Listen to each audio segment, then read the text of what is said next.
Centrum pre inteligentné technológie vzniklo v roku 1995. Fungujeme pod katedrou kybernetiky a umelej inteligencie na Elektrofakulte. Začali sme v roku 1995. Chceli sme sa zaoberať umelou inteligenciou. Je to oblasť, ktorej aplikačný potenciál je veľmi veľký. V princípe môžeme povedať, že umelá inteligencia je o tom, ako brať prácu ľuďom a dávať ju strojom. Ten cieľ je vytvoriť autonómny systém.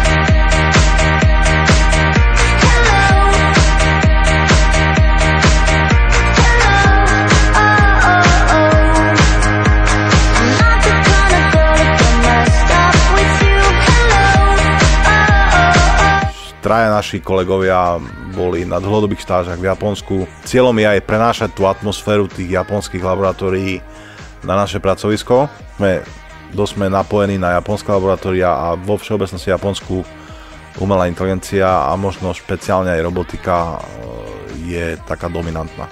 Náš technologický park je teraz, dá sa povedať, v Európe na veľmi dobrom štandarde. Chceme urobiť informačný systém, základy už máme, ktorý bude nad jednotlivými robotmi a v konečnom dôsledku to bude znamenať to, že keď jeden robot sa niečo naučí, všetci jeho kolegovia v rodine, ak bude nejaká skupina robotov, budú vedieť zdieľať túto informáciu.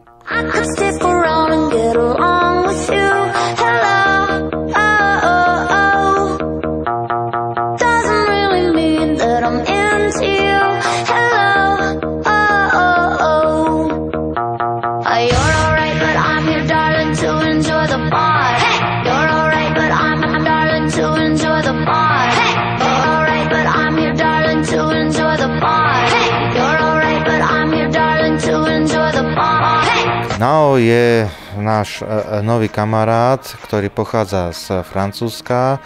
Je to taký chlapík, ktorý má výšku niečo cez 50 cm. Je veľmi dobre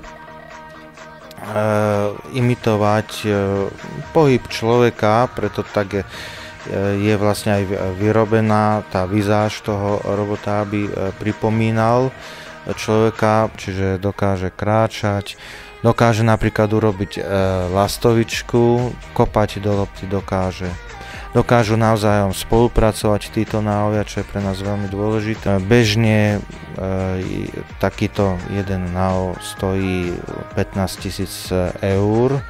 Všetko bolo financované z prostriedkov Centra excelencie, ktorá sú vlastne čerpané z tých podporných európskych fondov pre nové členské krajiny Európskej únie.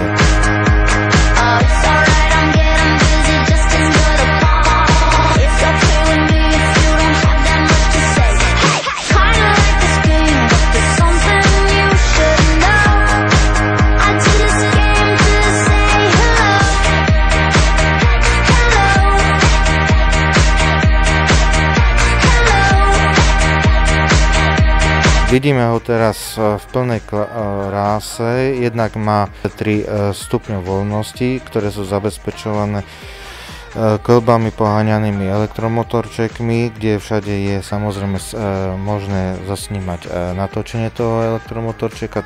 Vlastne tá celá základná časť riadiaca, ako čo sa týka mikroprocesorov, sa nachádzajú tu v hrudi. Okrem toho sa tu vnútri nachádza gyroskopické zariadenie, ktoré mu umožňuje zistiť, či sa nachádza v takej alebo v takejto polohe, alebo leží na zemi. Má 2 kamery, ktorou jednou sa pozerá dopredu, druhou si pozerá špičky nôh. Okrem iného má niekoľko mikrofónov. Má samozrejme aj 2 reproduktory, vie produkovať zvuky, má nejaké ledky, pomocou ktorých vie vizuálne dávať informáciu napríklad o svojom stave. komunikuje cez Wi-Fi a tým pádom vie komunikovať buď s počítačom alebo s ďalšími námi. Okrem iného samozrejme má aj niektoré dotykové snímače, ako tenzometrický snímač aj uprostred chodidla alebo tzv. Nárazový bumper, kde keď povedzme by narazil na nejakú prekážku, tak máme od toho signál. No Japonsko je známe svojimi robotmi a vlastne Japonci si vytvorili roboty kvôli tomu, že je tam strašne veľa starých ľudí a vlastne základná myšlienka bola to, že tie roboty sa budú starať o tých starých ľudí a tým pádom veľa investovali do výskumu ako k robotike. Jibunga Kiyomi ga aru benkyou o tanoshiku yatte ite kudasai.